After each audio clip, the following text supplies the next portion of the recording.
예, 주 예수님 또 오랜만에 모였습니다. 오늘 출애굽기 7장 중심으로 할게요. 자, 지난 시간까지 거를 한번 얘기해 보면 모세와 파라오의 첫 번째 충돌이 있었습니다. 여호와 하나님, 히브리인의 하나님, 우리 조상의 하나님이 광야에서 그분께 절기를 지키라고 하시니 보내라. 그러니까 파라오가 어떻게 했습니까? 너희들이 헛된 말을 한다 하면서 더 노역을 증가시켰죠. 그래서 이스라엘 백성들이 너무나 이 고통 가운데서 이스라엘과 모세가 낙심하였습니다. 그리고 파라오는 기고만장했죠. 그게 첫 번째 충돌입니다. 오늘 할 두 번째 충돌은 이제 이집트 생활의 본성을 드러내기 위해서 지팡이가 뱀이 되는 두 번째 충돌이 일어납니다. 그래도 파라오가 말을 안 들으니까 이제는 이런 기적에 머무는 것이 아니고 재앙을 보내기 시작합니다. 그 재앙의 첫 번째 재앙이 뭡니까? 나일 강물이 피가 되는 거죠. 그게 이제 오늘의 이야기거든요. 그래서 이제 우리가 출애굽기 전체를 보면 두 그룹의 10가지 항목이 있습니다. 첫 번째 항목은 무엇입니까? 이집트 사람, 세상에 임한 하나님의 10가지 재앙입니다. 또 다른 부류는 무엇입니까?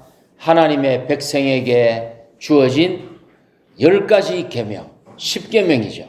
그래서 이 출애굽기 전체에는 두 그룹의 10가지 항목이 나오고 있죠. 자, 이제 파라오에게 가해진 10가지 재앙은 다시 네 범주로 나눠진다고 말씀하셨어요. 첫 번째 범주는 피, 개구리, 이거는 뭔가 하면은 아주 귀찮고 성가신 겁니다. 두 번째 범주는 파리 전염병 종기입니다.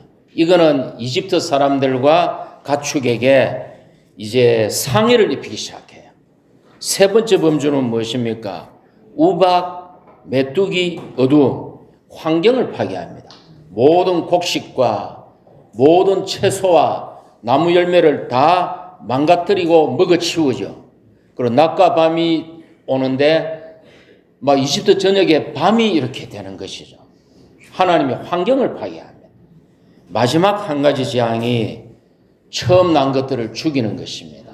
이것은 세상의 생명을 끝내므로 세상적인 생활을 종결시키는 것이죠. 이게 이제 우리가 해야 할 10가지 재앙입니다.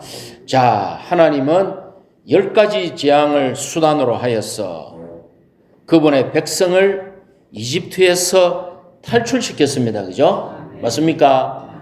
요한계시록에 가보면 하나님이 7봉인 7나팔 마지막 7대접의 재앙을 통해서 그분의 백성을 하나님의 자녀들을 세상에서 최종적으로 탈출시킵니다.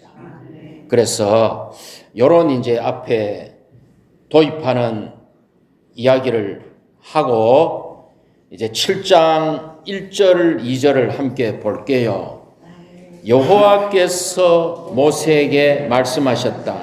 보아라, 내가 너를 파라오에게 하나님이 되게 하였다. 그리고 너의 형 아론은 너의 신원자가 될 것이다. 너는 내가 너에게 명령한 모든 것을 너의 형 아론에게 말하고 아론은 파라오에게 말하여 파라오가 이스라엘 자손을 자기 땅에서 내보내게 하여라.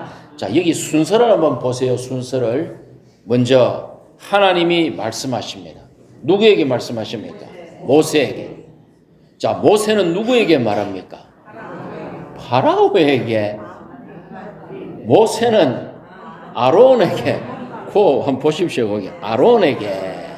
아론은 누구에게 얘기합니까? 파라오에게. 왜 이런 위계 질서를 세웠을까요?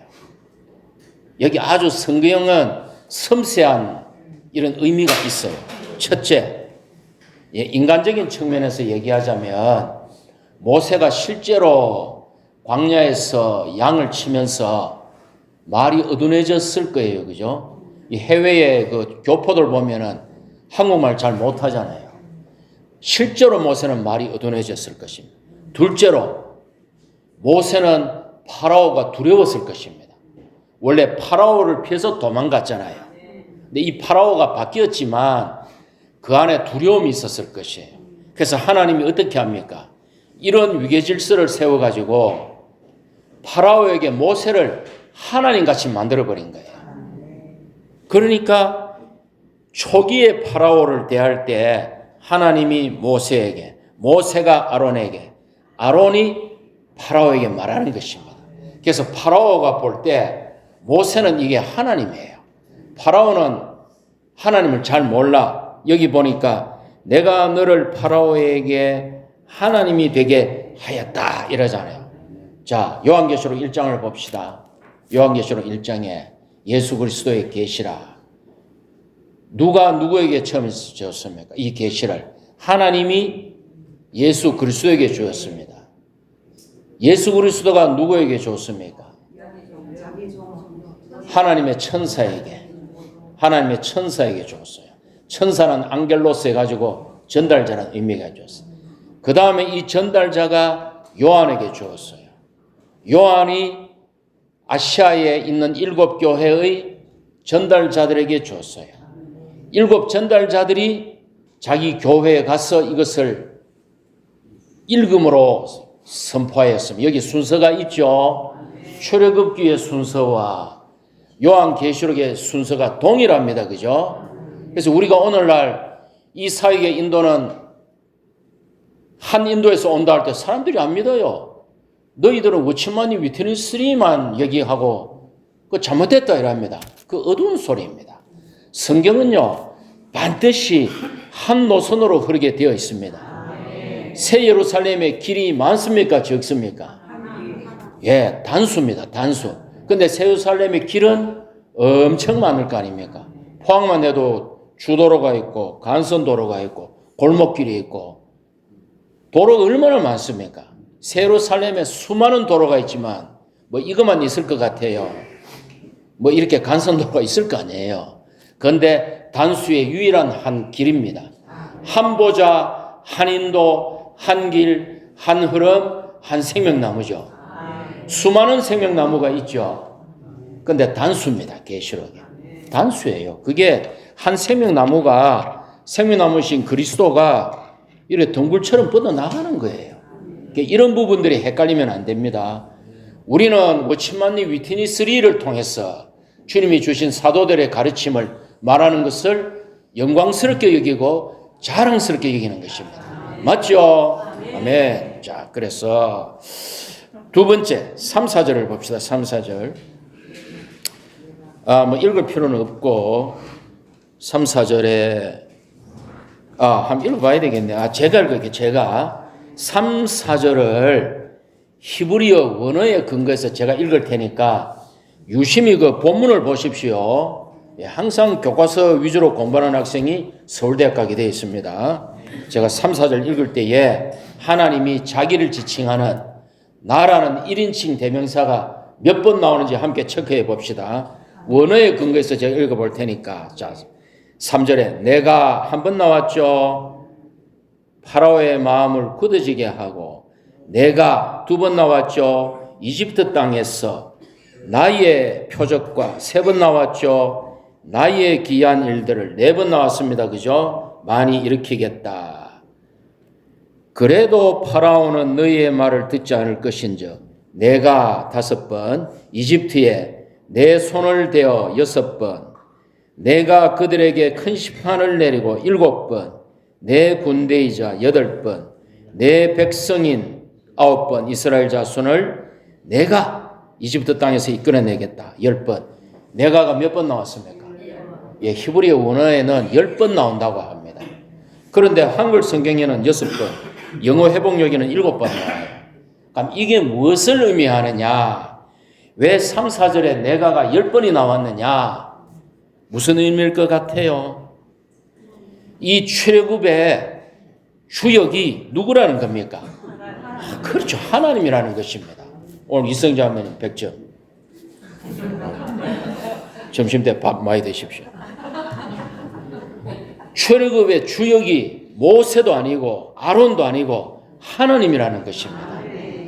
그러니까 주님이 이 큰 역사를 지금 이끌고 계신 거예요. 주님은 어떤 분입니까? 나는 이다이신 분이죠. 나는 이다이신 여호와로 계시된 분이 약속을 성취하기 위해서 그분이 지금 이끌고 계신 것입니다. 그죠? 예. 자, 그래서 7절로 갈게요. 7절을 같이 읽어볼게요. 그들이 파라오에게 말할 때에 모세는 80세였고 아론은 83세였다. 모세가 몇 세였습니까? 제가 이걸 집에서 계산을 해봤어요. 모세가 몇 살까지 살았습니까? 120세 살, 120세. 모세가 120세 살았는데 모세 조상들이 몇 세까지 살았느냐? 레위가 137세인가 살고 그 아들 해가 모세까지 올 때 단 130세 이상 살았어요. 모세가 120세 살았으니까 모세가 그렇게 길게 산 게 아니에요. 근데 모세가 뭐라고 그럽니까? 그가 40세 때까지 애굽의 학문을 다 배우죠. 자, 40세 모세가 40세 때 애굽의 학문을 다 배웁니다. 요즘 한국 남자들이 몇 살까지 삽니까? 제가 보니까 남자들이 80세 되면 잘 봐줘가지고 남자들이 80세 되면 크게 몸에 힘이 있어가지고 어떤 봉사나 일을 하기 어려워요. 그럼 이거를 모세는 120세 때 그 눈이 어두워지지 않았고 귀력이 있어야 하지 않았습니다. 그러니까 모세가 120살까지 살았는데 그가 80세일 때 지금 나이로 80세에 비교하면 이게 몇 살이 됩니까? 27세 돼요. 27세. 이해 가시죠? 모세가 이 시대에 태어났다면 27세까지 대학을 졸업하고 군대를 갔다 오고 최고의 공부를 한 거예요. 이해되시죠? 이 비유가. 근데 모세가 이럽니다. 70세 때 사람의 연한이 70이요 강건하면 80이라도 그 연한의 자랑은 수고와 슬픔뿐이요 날아갑니다 이라거든. 70세를 80세로 대입하면 몇 살이냐? 제가 별짓 다 하죠 집에서. 47세입니다. 그러면 형제자매들 제법 젊네 이러겠죠. 모세가 47세 때 왜 이 말을 했을까요?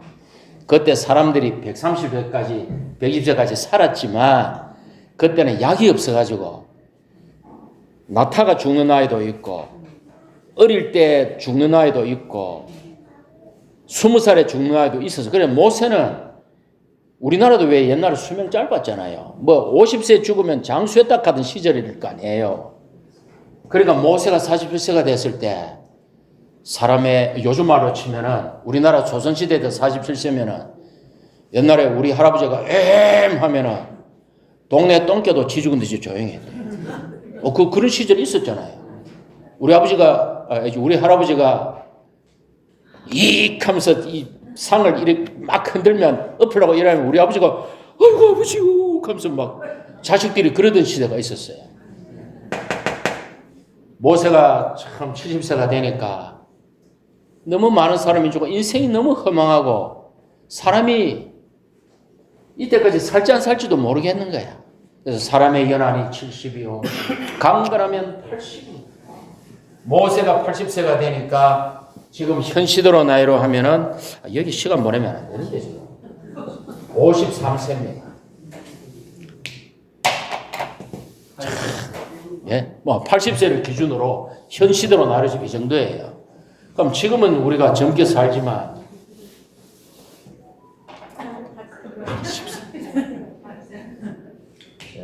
성격이 급해가지고 그래서 인생은 참 아무것도 아닙니다. 직장에서 허덕 세월 보내다 보니 이룬 거는 없는데 나이가 40줄 50줄 들어가니까 과연 인생이 뭐란 말인가, 이렇게 살다가 죽는 것인가.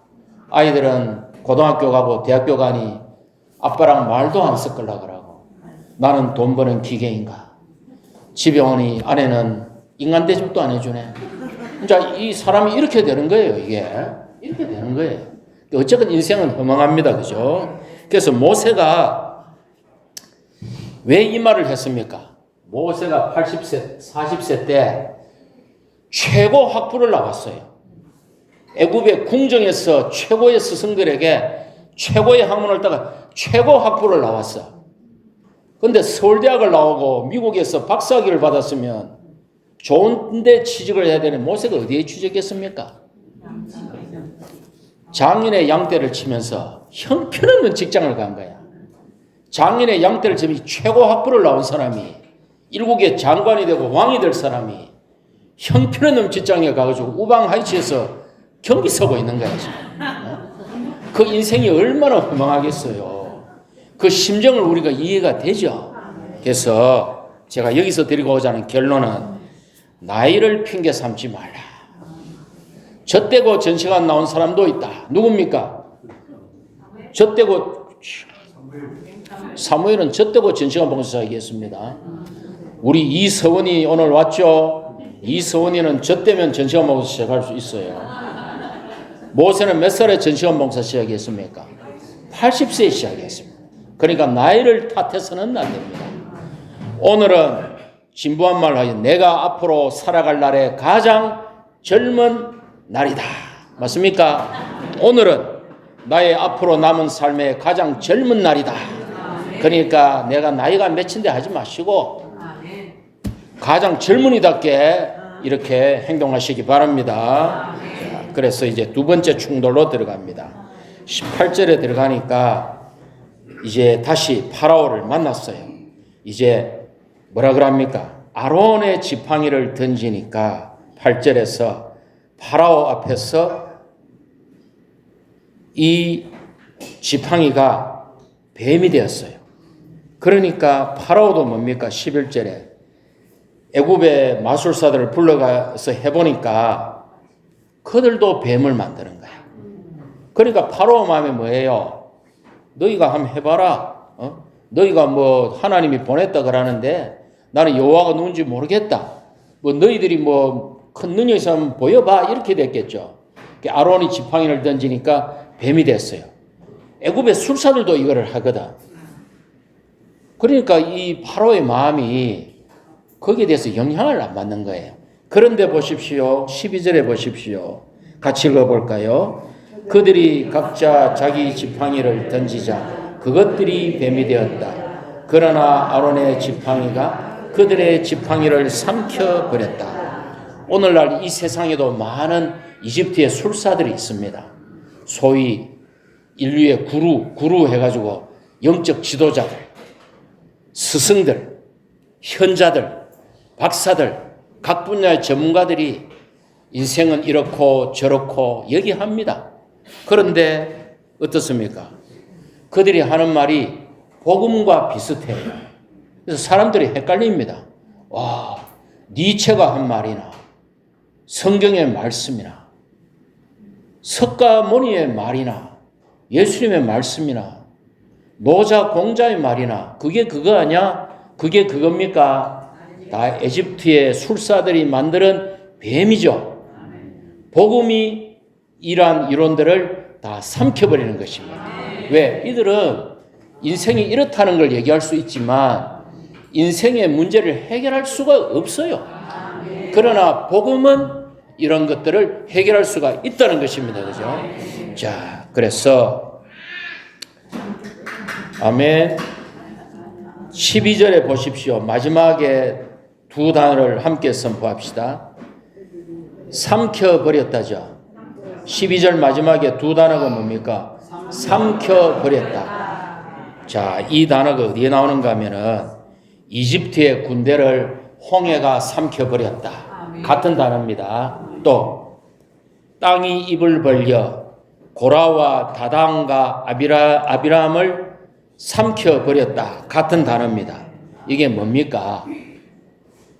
앞으로 이집트의 파라오와 그의 왕권과 이집트의 신들의 존재를 하나님이 10가지 재앙을 통해서 심판하실 것임을 지금 예고하는 거예요.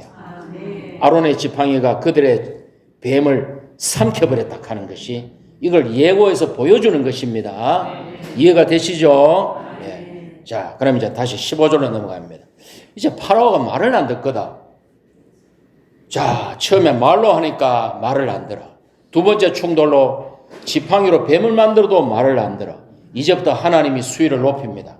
이제부터 수위를 어떻게 높입니까? 말로 안 들으니까 이제는 재앙을 보내기 시작합니다. 그죠? 재앙을 보내기 시작합니다. 그 첫 번째 재앙이 뭡니까?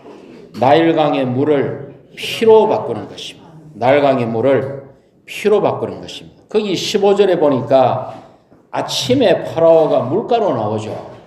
왜 아침에 파라오가 물가로 나옵니까? 이게 하나의 파라오가 그 재래의식으로 나왔다는 학자들의 말이 있어요. 즉 이집트의 그 신들에게 재래를 드리기 위해서 나일강 물가로 파라오가 나온 거예요. 왜? 그 궁전이 넓을 거 아니에요. 아침에 산보하러 나일강에 나올 리는 없잖아요. 파라오가 뭐 조경으로 나왔습니까? 아니잖아요. 재래의식을 드리기 위해 나올 때 파라오를 모세가 딱 만납니다. 그래서 하나님의 요구를 전달하죠. 하나님의 대사로서 하나님의 백성을 보내라. 그러니까 파라오가 말을 안 듣겠죠. 안 들으니까 17절에 뭡니까?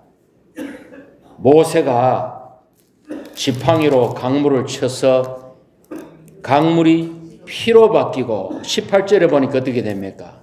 피로 바뀌고 물고기가 죽고 강에서 악취가 난다. 사람들이 먹을 수 없는 물이 되었어요. 자, 강이 피가 됐는데 왜 물고기가 죽었습니까? 이게 뭐를 폭로한 거예요? 이집트의 풍성의 근원인 나일강의 물이 사실은 죽음이다. 그죠? 우리가 이 세상의 생활은 죽음 이외에는 아무런 결과도 낳지 못한다는 것을 여기서 보여주는 것이죠. 근데 이 세상의 물이 보십시오. 19절에 보니까 나무 그릇에도 피가 있고 돌 그릇에도 피가 있죠. 또 물이 고인 모든 것에 피가 있죠. 이게 무엇입니까? 이 세상 생활이, 이 세상의 죽음이 강이든 늪이든 그릇이든 어떤 형태로 우리에게 보여진다 할지라도 결과는 결국 뭐라는 것입니까? 피요 죽음이라는 것입니다. 그죠? 이것을 고상한 것으로 포장해도 내적인 것은 뭐예요? 죽음이에요. 이것을 어떤 형태로 다듬고 문화, 연예, 인문학, 클래식 어떤 것으로 다듬어도 결국 그 속성은 뭐라는 것입니까? 죽음이라는 것입니다. 그래서 이제 그러면 이제 피가 됐으니까 사람이 이 물을 못 먹을 거 아니에요. 그래서 그들이 이제 막 뭐 이렇게 우물을 파고 했겠죠. 그리고 7일이 지났습니다. 근데 22절에 보십시오. 이집트의 마술사들도 물을 피로 바꾸었죠. 자, 이게 무슨 의미가 있습니까? 아무 의미가 없어요. 먹지 못할 물을 그들이 피로 바꾼들. 이게 의미가 없어요. 이집트의 마술사들이 물을 피로 바꿀 수는 있지만 이 죽음의 근원을 해결할 수가 있다 없다? 없다. 아무 의미가 없어요. 아무 의미가 없습니다. 그래서 오늘날 이 어떤 세상의 철학자들과 지혜자들이 죽음을 드러낼 수는 있지만 세상의 죽음을 드러낼 수는 있지만 죽음의 문제를 해결할 수는 없다. 복음만이 이 죽음의 문제를 해결할 수가 있다. 자, 그런데 이제 한 가지만 제가 짚고 넘어갈게요. 이상해요. 한번 보십시오. 자, 아론의, 이거 넘어갈게요. 예, 이거 건너뛰겠습니다. 시간을 맞추기 위해서 건너뛰겠습니다. 자, 그러면, 자, 이 피와, 이제 성경 말씀 보시겠지만, 피와 개구리가 기어 올라오는 것과 이가 막 나타나서 사람을 간지럽게 하는 이것은 이집트 전역에서 일어났습니다. 이집트 전역. 즉 이스라엘 백성이 거하는 땅 어디다? 이스라엘 백성이 거하는 땅이 어디예요? 고센 땅에도 포함이 됩니다. 포함이 됩니다. 그런데 그 다음에 파리, 전염병, 우박, 어둠, 메뚜기도 포함되나? 아니 그러니까 메뚜기에 메뚜기는 포함이 안 돼. 메뚜기는 이쪽에 포함돼. 메뚜기는 이쪽에 포함. 어둠, 장자의 죽음 이런 것들은 고센 땅이 제외됩니다. 왜 이랬을까요? 고센 땅이 제외됩니다. 자, 요거 한번 보십시오. 피와 개구리와 이는 목숨에 위태로운 거예요? 안 위태로운 거예요? 안 위태롭지만 굉장히 귀찮고 성가시죠? 여기에 하나님은 고센 땅을 포함합니다. 왜? 하나님이 지금 이집트를 막 치고 있는데 점점 하나님의 징계 수위가 높아지면서 점점 치고 있는데 이스라엘도 맛을 봐야 돼. 맛을 보는데 느낌은 달라. 이집트 사람들은 당혹감을 느끼겠죠. 이스라엘 백성들은 뭐예요? 막 피가 변해서 자기들도 땅을 파야 되고 깨구리도 기어오르고 막 이가 와서 건지럽지만은 느낌이 달라요. 이스라엘 사람들은 어떤 느낌을 가질까요? 아이고, 이제 하나님이 이집트를 심판하는구나. 아이고, 기뻐라. 좀 건지러도 참을 수 있는 일이 되겠죠. 이걸 자기들도 겪어봐야 돼. 맞습니까? 그런데 여기에 들어가면은 파리가 전염병을 옮기겠죠. 하여튼 이래 돼가지고 우박은 그냥 식량을 싸그리 없애버려. 이때는 하나님이 제외시켜. 그래서 이거를 이스라엘 백성에게 아예 이런 재난을 안 줘버렸다면 그들은 와닿지 않았을 거예요. 근데 그들은 하나님이 이스라엘 심판하고 계신다는 것을 점점 지켜보면서 그들 안에서 어떤 느낌과 감상이 생깁니까? 우리의 하나님은 절대적인 하나님, 우리를 돌보시고 지키시고 능력 있는 하나님이구나. 이런 게 올라오는 거예요. 점점 이 기대감과 기쁨이 올라오는 거죠. 그죠? 이런 거 볼 때 하나님이 얼마나 섬세하십니까? 그러니까 이거 뒤에는 이게 딱 의미가 있는 거예요. 이게 딱 의미가 있습니다. 자, 그러면 이제 22절, 23절 봅시다. 그래서 피를 만들었어요. 22절 함께 읽어볼까요? 이집트의 마술사들도 자기들의 마술로 그것과 똑같이 하였다. 파라오는 마음이 굳어졌어 모세와 아론의 말을 듣지 않았다. 여호와께서 말씀하신 그대로였다. 파라오는 발길을 돌려 궁전으로 들어갔고 이 일을 마음에 두지도 않았다. 자, 여기에 대해서 좀 부담을 교통하겠습니다. 자, 이집트의 마술사들도 물을 피로 바꿀 수 있었어요. 이거를 보고 파라오는 마음이 굳어집니다. 왜? 우리도 할 수 있잖아. 이래 돼. 마음이 굳어집니다. 그 다음에 당연히 이 말씀에 보면은 모세와 아론의 말을 듣지 않습니다. 그 다음에는 발길을 돌립니다. 그 다음으로 궁전으로 들어갑니다. 그리고 그 다음에 이 일을 마음에 두지 않습니다. 파라오는 성경에서 무엇을 의미합니까? 첫 번째 사탄, 두 번째 사탄에게 강탈당한 우리의 자아입니다. 라이프 스터디 보면 파라오는 첫째 객관적으로 사탄이고 둘째 주관적으로 사탄에게 강탈당한 우리의 마음이에요. 여기 파라오의 상태가 어때요? 철저하게 혼안해 궁전으로 들어갔다라는 것은 파라오의 궁전은 이집트의 세상에 가장 엑기스죠.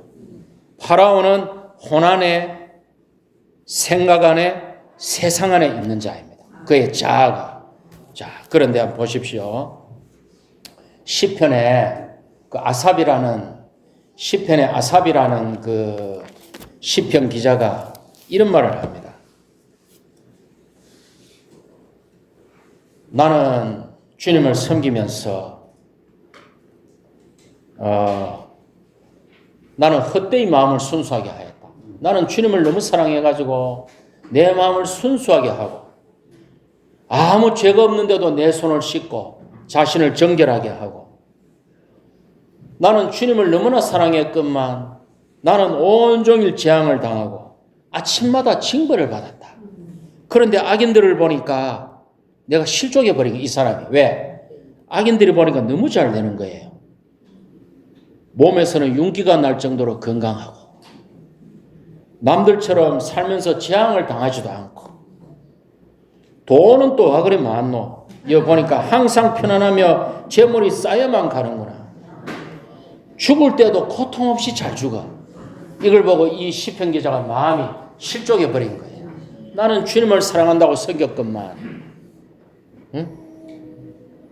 이 헛되이 내가 마음을 순수하게 하였고 아무 죄 없이 내 손을 씻었네. 나는 온종일 재앙을 당하고 아침마다 징벌만 받네. 이 시편 기자가 생각 안에 혼란에 빠진 거예요. 그래가지고 마음이 실족했습니다. 야, 내가 잘못 살아왔구나. 내가 젊어서부터 주식을 공부했어야 되는데 제가 딸내미 시집 보낼 때 그 생각이 들더라고요. 내가 잘못 살아왔구나. 진짜 그 생각이 들더라고요. 그러다가 이 시편 기자가 힘이 하나도 없어가지고 어디로 들어갔습니까? 그렇죠. 하나님의 성소에 들어가가지고 주여 저는 왜 이렇습니까? 주여 할 때 주님이 그를 영안으로 돌이키게 하였습니다. 그가 생각 안에 혼란해서 그가 영안으로 돌이키게 하였습니다. 성소에 들어갔을 때 성소가 뭡니까? 교회 생활 안으로 돌아왔어요. 교회 생활 안에서 영안에 있을 때 주님이 그를 돌이키게 하였습니다. 그때 그 입에서 어떤 말이 나옵니까? 하늘에 주님 외에 누가 제게 있습니까? 땅에서도 주님 외에 바랄 것 없습니다. 옛날에는 땅에서 있어 보니까 옆집에 큰 차도 부러웠고 큰 아파트도 부러웠고 다 이것저것 부러웠는데 주님 땅에서도 주님 외에 바랄 것 없습니다. 교회 안에 영안에서 그가 돌이켜진 거예요. 제가 이제 교회 생활 처음 들어왔을 때 제가 성경을 알았겠습니까? 진리를 알았겠습니까? 저보고 그 허유원 형제라는 사람이 막 지방 입장을 교통하는데 열의로는 이해가 되는데 여기서는 뭐 안 와닿아요. 그건 제가 어떻게 교회 안에 남아있게 되었습니까? 앞선 양들이 주님을 사랑하는, 주님을 대하는, 교회 생활을 대하는 그 태도를 보고 제가 이 길을 지금까지 바로 계속할 수 있게 됐어요. 제가 이제 교회 들어오니까 20대 초인데 군대 제대하고 이제 그 다음에 복학해야 되고 대학교 교회 생활 처음 딱 시간에 우리 김정민 형제님이 그때 30대 말이었어요. 저하고 14살 차이니까. 어느 날 쉬는 시간에 떡 일하디만은 만사 시간에 떡 일하디만은 주님께서 내게 말씀하시길 이렇게 하는 거예요. 속으로 저 형제님 저 거짓말하고 있다. 주님이 어째 우리 속에서 말씀하나. 왜 저는 그런 체험이 없었거든. 근데 그 당시에 연장한 형제님들이 이 주님을 대하는 그 태도 그걸 보고 제가 배운 거예요. 제가 성경을 알겠어요. 진리가 있어요. 이게 저를 인도한 게 아니에요. 어떤 면에서는 그 앞선 양들이 교회 생활하는 그 모습과 태도가 저를 목양한 거예요. 어떤 행위 이전에 태도 우리 형제 자매님들 이거 분명히 마음에 새기셔야 됩니다. 교회 안에는 100개의 눈이 있어요. 여기에 100명의 성도가 있으면 200개의 눈이 있어요. 화원교회 200명의 성도가 있으면 400개의 눈이 있어요.